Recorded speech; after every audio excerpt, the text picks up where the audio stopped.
ನನ್ನ ನೋಡಕ್ ಒಬ್ಬ ಮನುಷ್ಯ ಬರ್ತಾನಂತೆ. ಆಚೆ ನಿಂತು ವಾಚ್ ಮಾಡು. ಅಪಾಯದ ಮನುಷ್ಯ ಅಂತ ಗೊತ್ತಾದ್ರೆ ಶೂಟ್ ಮಾಡಿ ಬಿಸಾಕು. Correct? Okay sir. Get out.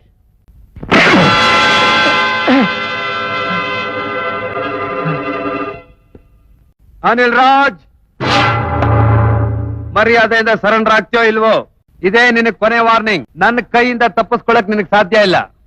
ಬಂದ್ಬಿಡೀಚೆ.